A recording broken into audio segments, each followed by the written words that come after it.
They say good judgment comes from experience, and experience comes from bad judgment. But experience only gives us perspective from our own little corner of the world. When we face something outside that experience, what we call judgment is often something else entirely: bias. We pride ourselves on being good judges of character. We talk about gut instincts and empath energy. We binge crime dramas where detectives solve murders with vibes and glances, where the guilty confess and the innocent walk free, and justice always finds its mark. But the real world doesn't work like that. In real life, bias isn't good judgment, it's dangerous. It robs justice of her scales. It convicts the innocent. It lets the guilty walk. And the only kind of bad judgment that really teaches us much of anything is the kind that forces us to confront our own bias head on. In a court of law, guilt and innocence are supposed to hinge on evidence, not intuition, not emotion, not the detective's gut feeling. And that brings us to the case of Han Tak Lee, a father, a husband, a Korean immigrant to New York, a man trying to help his daughter fight her demons, who suffered a terrible loss and then lost everything else. Han Tak Lee spent 24 years in prison for a fire that killed his daughter.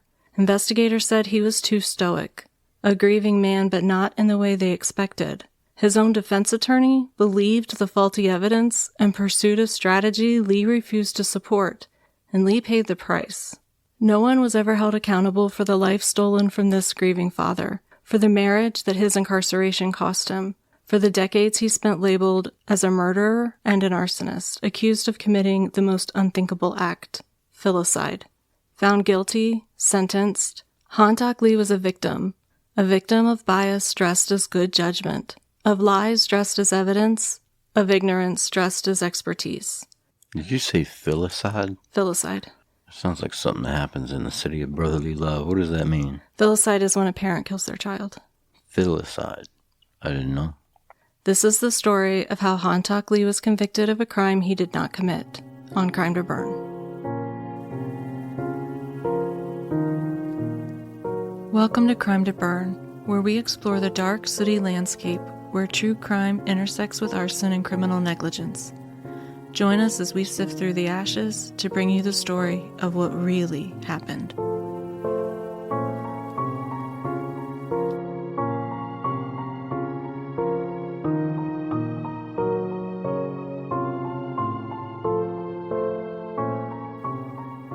Welcome back to Crime to Burn. I'm April, a fire protection engineer and former firefighter. And I'm Grand Arbiter Clancy of the most revered cult of Steve.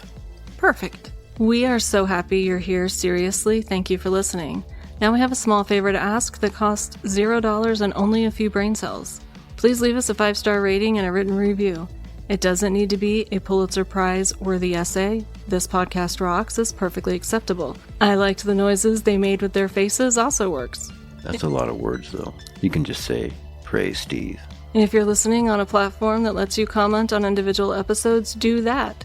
It tells the algorithmic overlords that our content is engaging, which helps us reach more people, and we are really trying to find our people. People like you. People who are probably maybe a little weird, smart, and possibly obsessed with fire also. Tell your friends, tell your frenemies. If you're an introvert or you can't find your pants, just post about us on social media. We're on TikTok, YouTube, Facebook, Instagram, and X. When you see our content, stitch it, share it, comment, heart it, thumbs up it, aggressively nod at it, whatever your platform allows. When you say thumbs up it... I know. You know it sounds like that? Yeah. Okay. The more you interact, the more new listeners find our deeply unhinged storytelling. We're trying really hard to grow, like really hard, and we can't do it without you. Please help. It's free, it makes us feel seen, and it makes the algorithm smile upon us. Want an even bigger statement? Tattoo our logo on your face. We're not saying it's a good idea, but we are saying it would be bold. Or, and hear us out, you could go with the less permanent option by visiting our spread shop and snagging yourself some cool Crime to Burn merch. Pulling on one of our t-shirts or hoodies is like getting a cozy, slightly unhinged hug from us without any of the awkward body contact. Plus, you'll look incredibly cool and marginally intimidating, which is the vibe we're usually going for. It supports the show, helps us keep making weird things, and honestly, you deserve something nice. And as always, you can find us at crimetoburn@gmail.com to share your fire stories, your case suggestions, your episode feedback, and your unsolicited yet passionate ranking of fire scenes in 90s action movies. There's also another way that you can support the show if you are in the market for a dog containment system. As you're all likely well aware, we do have a dog, Winston, and we desperately love Winston, but Winston is high energy and low impulse control. And he's just one backyard away from a misdemeanor. And we were desperate to find a containment system to keep him in our yard but allow him to run free to work off some of that hound dog energy. So after several failed attempts to use GPS and satellite collars from other brands, we purchased the Paulius wireless dog fence. No wires, no digging, no drama. It gives him the freedom to run. Without turning the neighbor's garden into a crime scene.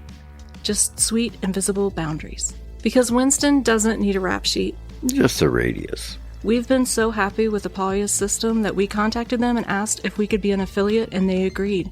So if you're looking for a concern-free canine containment contraption to save your sanity, visit www.paulius.com, that's P-A-W-I-O-U-S, and if you use the code CRIME2BURN at checkout, you will get 10% off your purchase. Or you can find the affiliate link in our show notes. For each purchase made using the code CRIME2BURN, we will receive a small commission. But seriously, it's the first system we found that truly works to keep Winston happily hanging at home. Instead of being the neighborhood's hooligan hound. So zoom me right on over to www.paulius.com and remember to use the code CRIME2BURN at checkout. Now back to the reason you're here, righteous outrage. Grab your ass-kicking boots because I've got some asses to serve up and you're going to want to kick something. This is a tale of raging injustice and flawed evidence, and we're going to take it apart piece by piece. And here's the thing. What happened to Hantak Lee, it's not unique. It happened to Christine Bunch, to Cameron Todd Willingham, to Angela Garcia, to Jawan Deering, and to Michelle Taylor. And in Michelle's case, it wasn't some relic of the past. She was sentenced on May 30th of this year, 2025. This isn't just a story about bad forensics from long ago, it's still happening. Hantak Lee was a Korean immigrant living in New York City, and he worked hard, running a small store near his home, grinding through long days and longer nights, until he became a U.S. citizen. And then for years, he poured every ounce of energy into one goal, bringing his wife and daughters over from Korea. After years of soul-sucking work and careful financial strategizing, he did it, and his family was finally reunited in New York. After all the sacrifices, all the waiting, all the relentless hope, he had made it happen. He had achieved his American dream, but the waters were choppy. Hantak Lee's daughter, Ji-yoon, was struggling. The move had been a major upheaval, ripping her from her familiar routines, from her native language, and her support systems. And she suffered from mental health issues, and the stress of adapting to an unfamiliar culture only made things worse. She was unraveling. At just 20 years old, Ji-yoon was caught between worlds, trying to find her place in a life that no longer felt like hers. And then one day things boiled over. In the middle of a violent outburst, Ji-yoon threw an object through the window of their apartment out into the street, and the police were called. Their pastor came over, and Hantak Lee and his wife were left standing in the wreckage, desperate to help their daughter. And they were terrified. Terrified of what might happen next, of legal consequences, of how their daughter might be treated by the system, and most of all terrified of what might happen to Ji-yoon if her mental health continued to spiral. But her church's pastor offered a glimmer of hope in the turmoil. He suggested that they take Ji-yoon to a retreat, a church-run camp in the Poconos Mountains. There, they could focus on her health, on her healing. They could find faithful support during a time when everything felt fragile and out of control. For Hantak Lee and his wife, it perhaps felt like a lifeline, a peaceful place where their daughter might begin to stabilize, where they might all finally breathe. While there's little information available about the church camp itself, one thing's clear. It's impossible to know whether the staff were even equipped to handle a mental health crisis. There's no report of what kind of professionals might have been present, no indication whether or not the camp was prepared to provide the level of care that Ji-yoon so desperately needed. What's certain is this: they went there seeking help, and what they found instead was tragedy. It's reported that getting Ji-yoon settled at the facility went about as smoothly as giving a feral cat a bubble bath. She was in crisis, agitated, resistant, and at one point she had to be physically restrained. Hey, I thought she was going to like a summer camp or something. No, it was like a church-run, family retreat camp. They should not be restraining you at the church camp. No, I agree with you. If someone's restraining you at church camp, feel free to call the police. But eventually things calmed down. Ji-yoon finally settled into a small cinder block, quote-unquote, cabin for the night, sharing the space with her father. Han-tak Lee, exhausted from the emotional chaos of the day, finally lay down in bed. The weight of it all, the fear, the hope, the heartbreak, dragged him into sleep. And while he slept, a fire began. Han-tak Lee awoke to smoke. The room where his daughter had been sleeping was on fire, and he tried to reach her, tried to find her. But in the thick smoke and flames, he couldn't find her, and he was forced back. He assumed that maybe she already escaped. In a panic, he grabbed the closest thing to him, his suitcase, and ran outside. But when Ji-yoon wasn't out there, he went back in. He re-entered the burning cabin, desperate to find her multiple times. But the flames grew too intense, the heat unbearable, and he was driven out again and again, finally for good. Han-tak Lee sat down outside in stunned horror as the cabin burned. As firefighters rushed to fight the blaze, he sat, silent, still, and broken inside. But he did not cry, he did not wail. In his culture, men were expected to be strong, to be stoic, and to grieve inwardly. But on the outside, he appeared calm, even though inside he was battling the weight of devastation. His daughter was missing, not outside and not responding. Had she run away? Had she? It was a thought too unbearable to fully entertain, too dangerous to name, because naming it could break him. So Han-tak Lee waited and watched, and slowly the realization closed in. Ji-yoon had not escaped. Her body was discovered among the debris beneath the collapsed roof, and she had died in the fire. And Han-tak Lee had failed to save her. Still, he did not collapse, he did not cry, because a Korean man does not break. So he sat expressionless and waited for whatever was coming next. His wife was summoned from New York, fire investigators arrived to survey the wreckage of the cabin, and Ji-yoon's body was taken to the coroner's office for autopsy. And when Han-tak Lee's wife arrived, she was not bound by the expectations he had been raised with. She wailed, she collapsed, she screamed her grief into the open air. But Han-tak Lee had been taught that men do not show emotion, not publicly, not in front of others.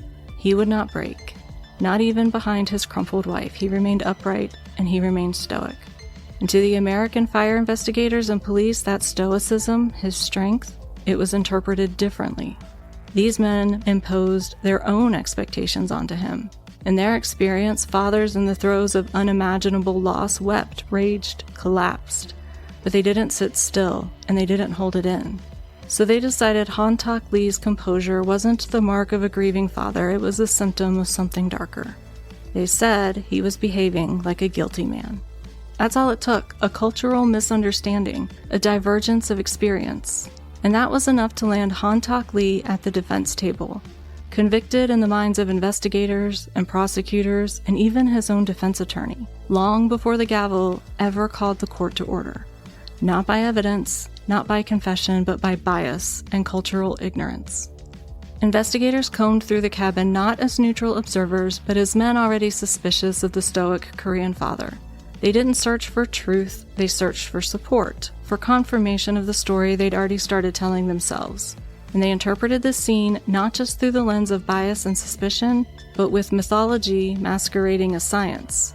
You see, the fire that claimed Ji-yoon's life happened in July of 1989, 3 years before the publication of NFPA 921, the standard that would eventually reshape how fire investigations are supposed to be conducted. 3 years before the National Fire Protection Association began systematically debunking the myths that had been sold for decades as scientific fact. So not only were investigators already convinced by their bias, they were about to be convinced further by lies they'd been taught as truths. Investigators surveyed the scene, collected evidence, and quickly came to a conclusion. This fire had to be arson. First, they claimed there were multiple points of origin, a hallmark they believed of intentional fire setting. They reported spill patterns on the floor, spots where the flooring had burned through, interpreted as a sign that accelerants had been poured. Samples were collected from throughout the cabin, along with the clothes that Han-tak Lee had been wearing that night. But before lab results came back, they were already convinced. They said that the fire had burned too fast and too hot, and in a way that was inconsistent with a, quote, natural, unquote, fire. And by Han-tak Lee's own admission, he and Ji-yoon were the only people that had been in the cabin. and now Ji Yoon were dead, which left one person standing in the crosshairs, Han Tak Lee. So let's talk about what the fire investigation report actually said. First up, crazed glass.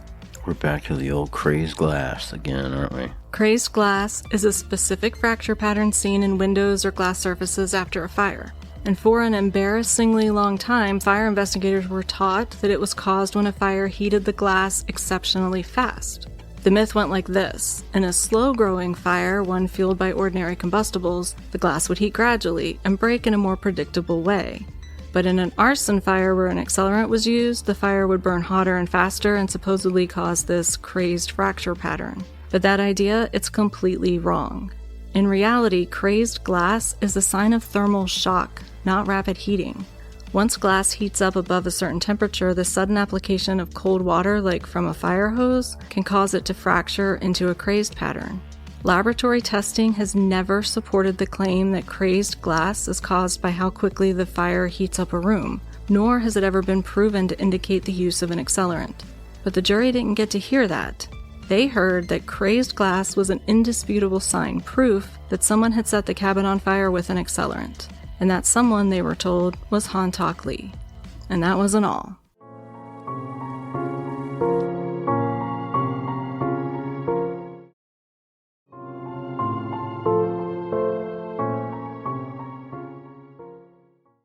Investigators examined the cabin's furnace and noted that the cover over the filter was missing.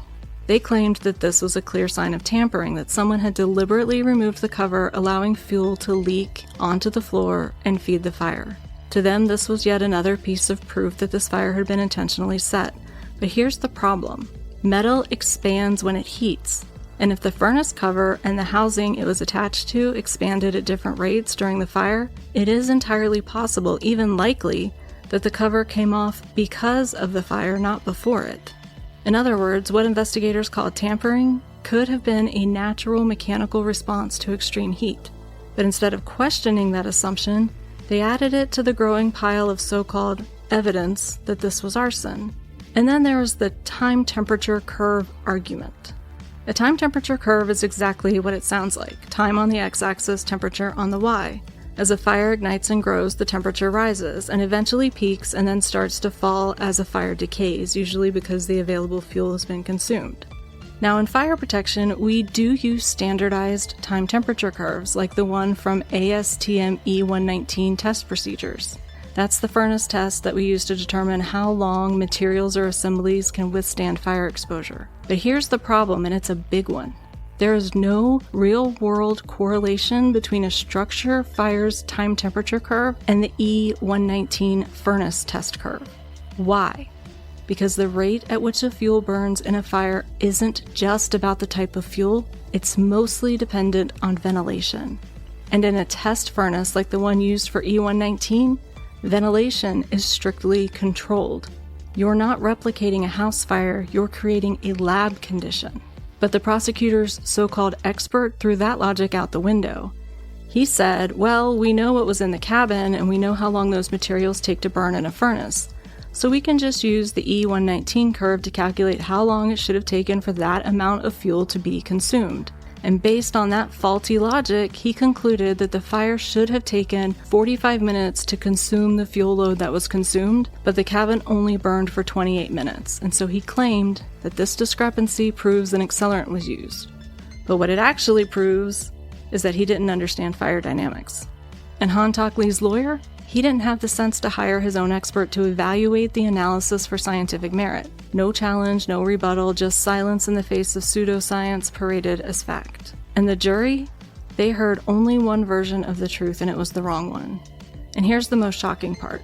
This so-called expert testified that in order for the fire to burn as fast as it did, he needed 62 gallons of the fuel oil that reportedly leaked from the furnace's tank, plus an additional 12.2 pounds of gasoline, which works out to about 2 gallons of gasoline.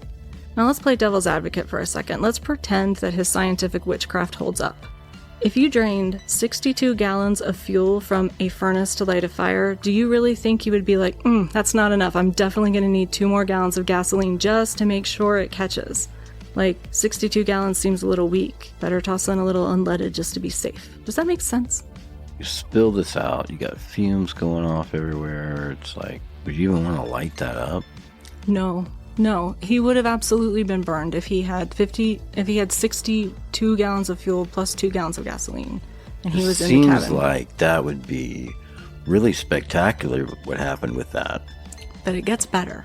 Based on his calculations and the alleged pour patterns on the floor, he determined that you need to apply fuel at a rate of 3.069 gallons per square foot in selected areas. That's very specific.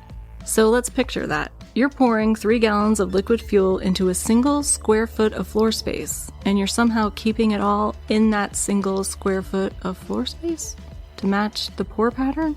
And did he have a measuring cup, or...? Well, wait a minute. I'm going to save you some math here, because based on the sizes of the pool patterns, John Lentini calculated it and determined that in some locations that meant about a 12 centimeter deep puddle of fuel in some locations on the floor. That's nearly 4 inches deep fuel, just in some locations on the floor. Excuse me, sir, but I live in a world where gravity exists. What world is this guy living in? And it seems like it would not just stack up into a nice cube. Exactly. Doesn't even make sense. Have you had enough science for today? I love science. Well, we're not done, so keep your pocket protector and your slide rule handy. Because the investigators had even more bombshells in their arsenal of bad fire science. This guy claimed that he could tell that there were multiple points of origin because there was uneven burning on the floor, meaning that there were areas where the burning was heavy and areas where the burning was light. And so these heavy areas of burning had to mean that fires burned there the longest. So they were all points of origin, and someone had to have started multiple fires because the natural and accidental fires would only have one point of origin, in a cabin, where the roof caved in. Because clearly the idea that flaming debris from a collapsing roof might fall and hit the floor and cause some heavier burn patterns in certain spots, well, that would be logical, and we've already established that logic and gravity have no place in this trial. And you know what else didn't belong in this trial? My naked balls. Geometry. That's right. That's unfortunate. 2 dimensions only, please. No third dimension allowed. That's too fancy. What am I talking about? Ceiling joists.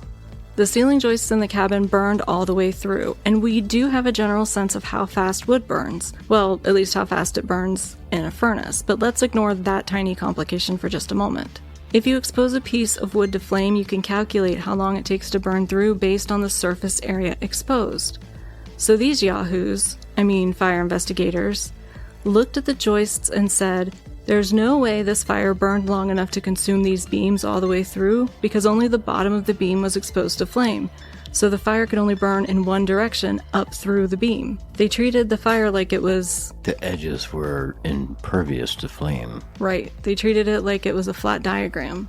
But here's the issue. Fire doesn't work in 2 dimensions. Flames wrap, heat radiates, and structural wood can burn from the bottom and the sides at the same time, which means the joists didn't have to burn in a single upward line. They were exposed on multiple surfaces, which accelerated consumption. But apparently in this courtroom, 3D thinking was too advanced. Basic geometry? Overruled. And this guy, Trooper Jones, he doesn't just live in a 2-dimensional world, he lives in a deluded 2-dimensional world. He told the court that there were heavy areas of, quote, low burning, unquote, at the floor in the doorways. And according to him, this could only happen if an accelerant had been poured there. Why? Because, and I quote, fire burns up, unquote. Fire burn? We should get a t-shirt that says, fire burns up. But it's just not true. Fire can radiate heat in all directions, including down, and here's where his theory really breaks. If there was actually a pool of accelerant on the floor, especially one that might be up to 4 inches deep, it's the surface of the accelerant that burns. The heat radiating down from the fire can't directly hit the floor because the pool of fuel is in the way, acting like an insulator. It has to burn away all the fuel first before any serious heat can reach the surface underneath. So this idea that low burning equals proof of accelerant, that's not fire science, that's Trooper Jones science. In his world, apparently, fire burns through liquid pools and gravity politely steps aside. But there's more. Trooper Jones was asked if this fire, the one that had burned the majority of the roof off the cabin, had gone to flashover. Now, if you've listened to this podcast before, you may know that flashover is the moment when everything in a room reaches ignition temperature, when the hot gases and vaporized fuel gather at the ceiling and suddenly the entire room appears to erupt in fire. This is when we go from a room that has a fire in it to a room that is on fire. And when they asked Trooper Jones, did this fire go to flashover? Trooper Jones was like, nah. Spoiler alert, Trooper Jones is wrong. When the fire destroys the roof off of a building, you're pretty much well past wondering this fire absolutely went to flashover. But again, in Trooper Jones's world, science is optional and reality is subject to revision. Now, he probably just came back from seeing Backdraft and thought that flashover meant something different. Okay. But for those of us living in the real world, this is the truth. The fire flashed over, and those irregular burn patterns, the one the so-called experts pointed to as pour patterns, they weren't signs of an accelerant, they were the natural result of flashover. And that low burning in the doorways, also flashover. Plus, let's apply just an ounce of logic here. Of course, there would be more intense burning at doorways because that's where the ventilation happens. And what influences the intensity of a fire more than anything else? Air, oxygen. Fire needs it. Every fire does. Just try lighting your wood stove with the air intake closed. You'll be staring at cold logs for a good long while. But in the world of these investigators, ventilation doesn't matter, flashover doesn't exist, and burn patterns always mean guilt. And you know what? As egregiously wrong and illogical as all of this was, I'm actually willing to give Trooper Jones and the guy clutching the furnace time temperature curves like they were Holy Scripture a little bit of leeway. Because here's the thing. These weren't necessarily nefarious lies. These methods, identifying crazed glass, interpreting burn patterns, chasing pour marks, they were taught to fire investigators. Now, I don't think they were taught to ignore gravity, and they certainly should have been able to identify flashover, but we can chalk at least some of their courtroom testimony up to just being miseducated. Why no one paused to question the physics of a 4-inch deep puddle of accelerant is beyond me, but I do think it's entirely possible that these men genuinely believed the fire had to be arson. Even the time temperature curve testimony was pulled from a widely used fire investigation handbook at the time. It wasn't science, but it was popular. Because before NFPA 921 came along, investigators weren't working with peer-reviewed methodology. They were working with checklists and not critical thinking and not logic, and definitely not a working understanding of physics or gravity, apparently.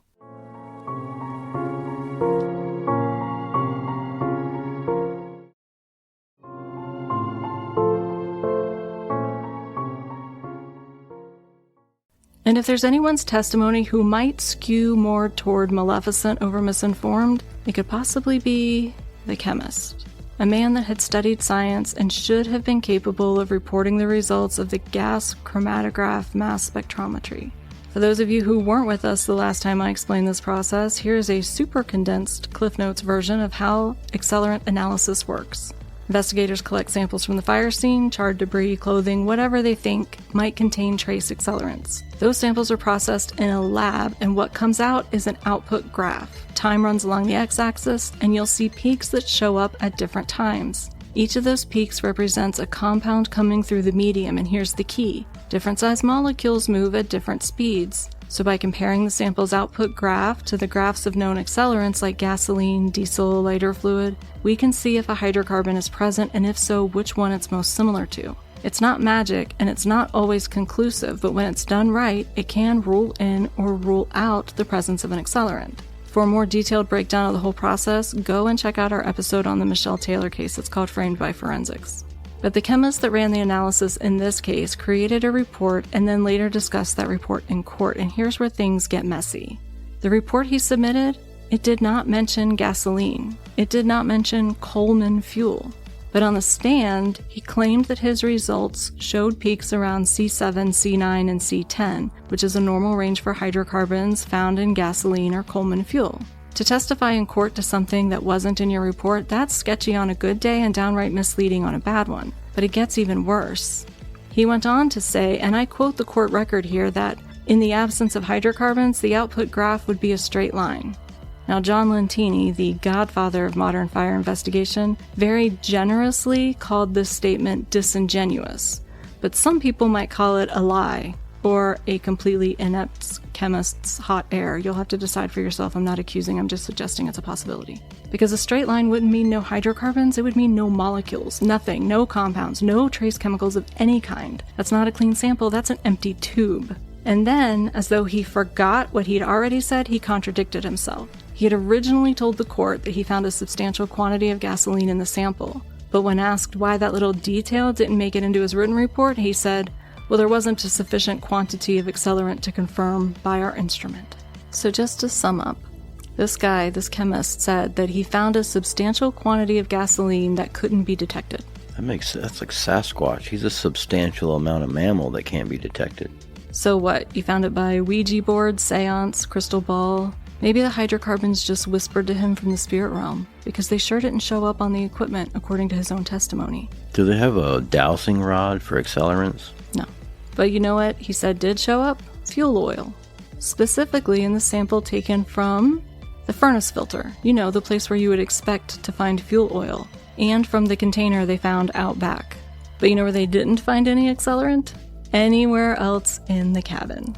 Now, they did claim that they found something on Han Tak Lee's clothing, but considering this chemist had just finished testifying that he somehow found a substantial amount of gasoline that couldn't be detected, maybe it was time to double-check the chromatograph outputs and see if he could actually interpret them correctly.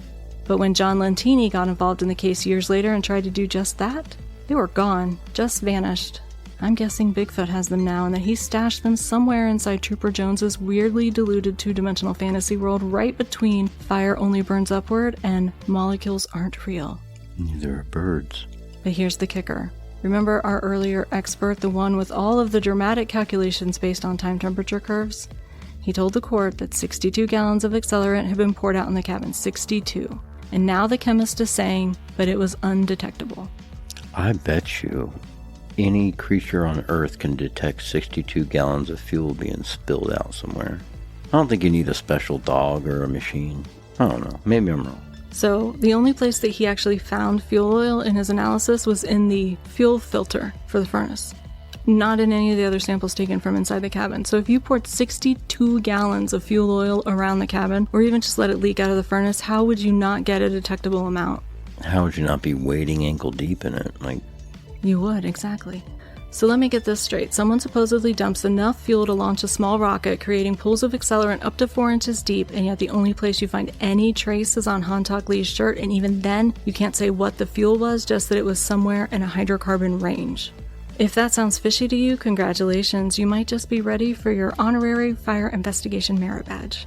And I did leave out one small detail. Just a tiny thing that might completely implode the credibility of our dear friend, Mr. Time Temperature Curve. You see, he testified under oath that he had investigated 15,000 fires. That's a long day.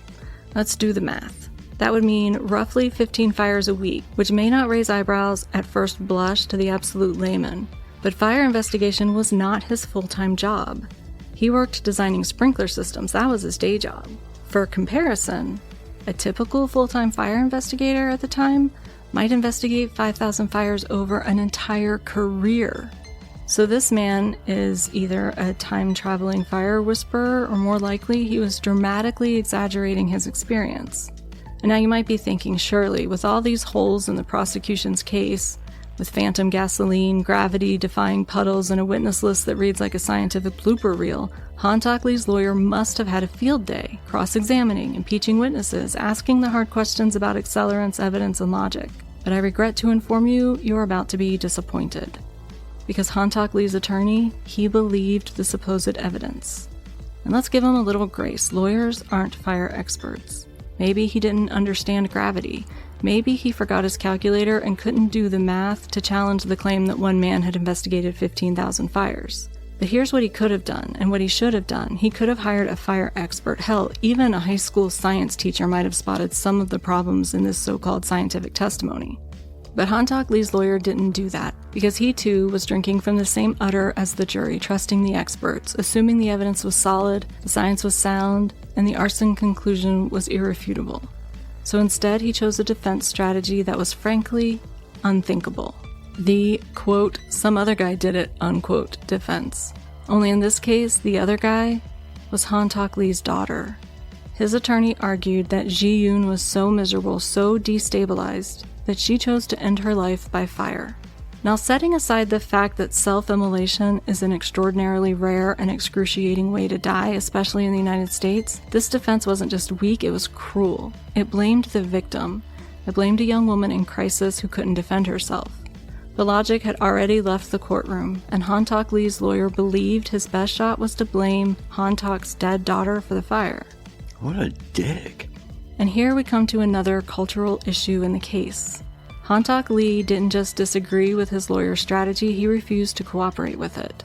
Because in Korean culture, suicide is a disgrace, not just for the individual, but for the entire family. To even suggest that his daughter had died by suicide would be to tarnish her memory and shame his family's name.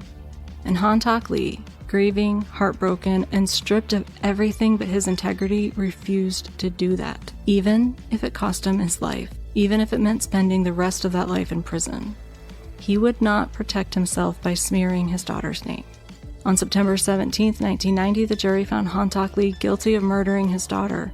He was sentenced to life in prison without the possibility of parole. But Han-Tak Lee was not a criminal. Before his arrest, he had been a respected businessman in his New York community, and before that, a high school teacher in Seoul, Korea. Many in the Korean American community recognized the injustice. They saw the cultural misunderstandings, the flawed science, and the failures of the trial, and they rallied around him.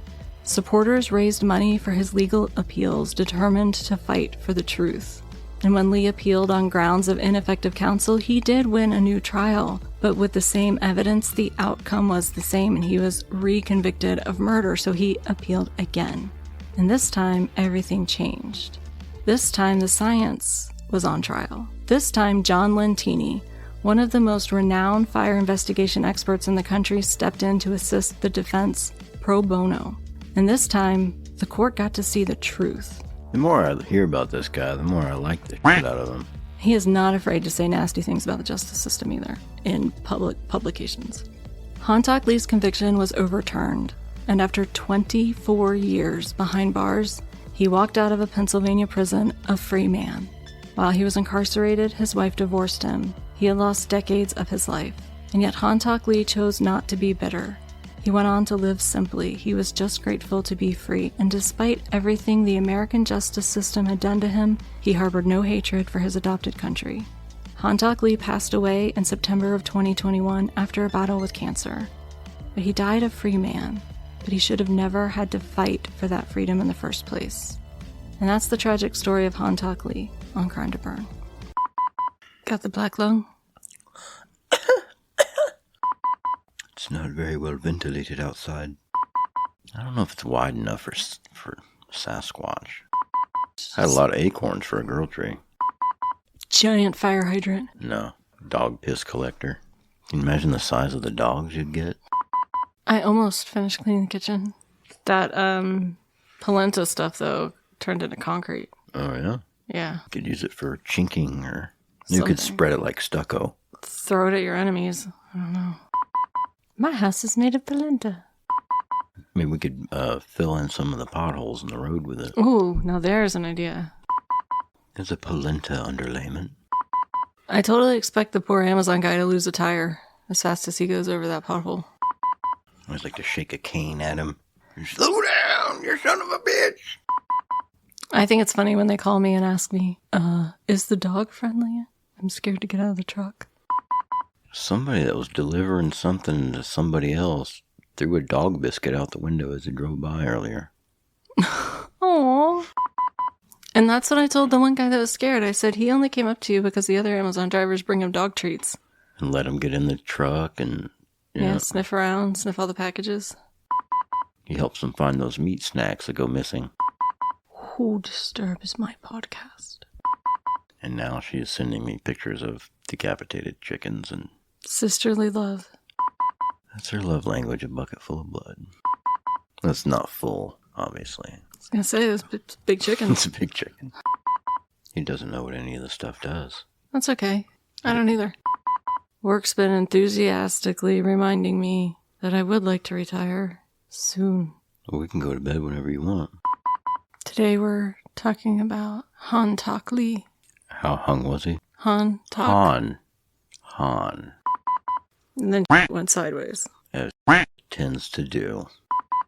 It can be unpredictable if it's not in a pipe.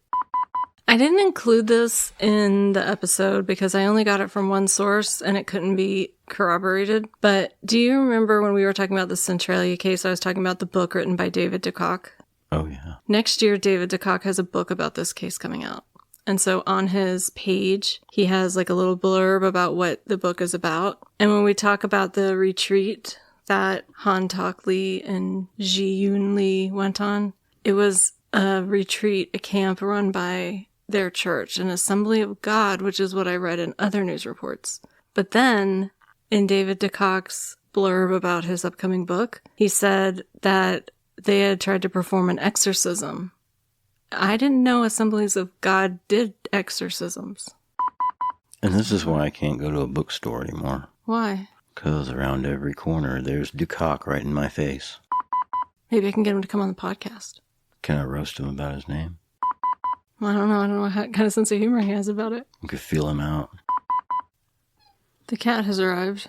What noise is it making? Did it swallow a squeaky toy? We'll snuggle after I record.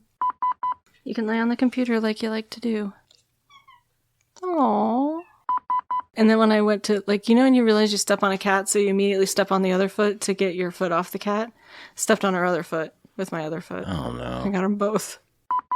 She is right under the feet in there. She is. But after that, she wasn't. She went and left. Hey, that is genuine false leather. We're going to build our fortune on goo. And all this time, I thought you were so wholesome. Ever since you learned about a Cleveland steamroll, you've just been insufferable. I can't concentrate with that fish looking at me. It's not a real fish. I know, but it feels like it's staring at me. It's like Rod Stewart in the bathroom. Rod Stewart's not in your bathroom. Did you take him out? If Rod Stewart materialized in my bathroom, I would definitely take him out. No, you put the AARP magazine in the bathroom with Rod Stewart on the cover. And then there was like some horrible headline like, hold on to your teeth or something. Super agers. I didn't even know this was a thing. How old are people even getting now? All I know is that I felt uncomfortable with magazine Rod Stewart staring at me while I peed. Don't put the fish in the bathroom either. I think I might just be wrong. We don't have to tell anybody about that. Dearest congregants, gather round your listening devices.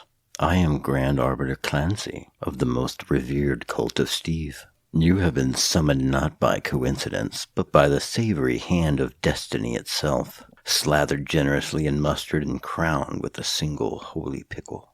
For it was Steve, yes, the Steve, who first received the revelation that all enlightenment is contained within the humble ham sandwich. And today, my children, you shall partake in this sacred knowledge. You shall taste the chewy liberation of Steve's eternal buffet. And never forget that cheese is the bond that unites us all, whether Swiss, cheddar, or the elusive smoked Gouda. It is the luminous glue... Hey, f*** off. Trying to start a cult here. It is the luminous glue of our devotion. Without cheese, the sandwich is but an empty vessel, dry, hollow, and unworthy of Steve's blessing. It doesn't need to be Pulitzer plucked. I liked the noise they made. That's a good noise you're making. You can stick your thumbs up your spread shop. One thing is clear. Bells ring in this room. Crazed glass is a specific face of pseudoscience paraded as fact. You can't say pseudo. Why? It's pseudo. Oh. Per square foot. That wasn't me. It was me. How? I'm on airplane mode. Airplane mode will still connect to the Wi-Fi. Airplane, do not disturb, bedtime, driving. Let's click them all. If I didn't cause it, it's natural. Is that scientific? Sure. Am I not a man? What else do you do with a slide rule? The, quote, some other guy did it, unquote, defense. Only in this case, the other guy crawled out of your esophagus. What now? What's next? I don't know, my butt's asleep. He was so sad when you made him come in the house. He wanted to help take the tree down. Back up. We can tell the difference when we're using the chainsaw between wood and a dog, say. This is helpful. Ooh, floppy ears. If your fluids are defying gravity, get off the tilt-a-whirl. Are you seeing mysterious puddles of accelerant stacked 4 inches deep in a single square foot? Do you suspect your fire scene has been visited by anti-gravity gasoline? Is your evidence hovering in midair immune to physics and basic fluid dynamics? You may be entitled to a second opinion. Please consult your local fire scientist before accepting testimony from someone whose lab results are brought to you by seance. And remember, if your fuel floats uphill, it's not evidence, it's fantasy. This message brought to you by the Coalition for Combustible Common Sense. That's good, can it? Let's get the fuck out of here. All right.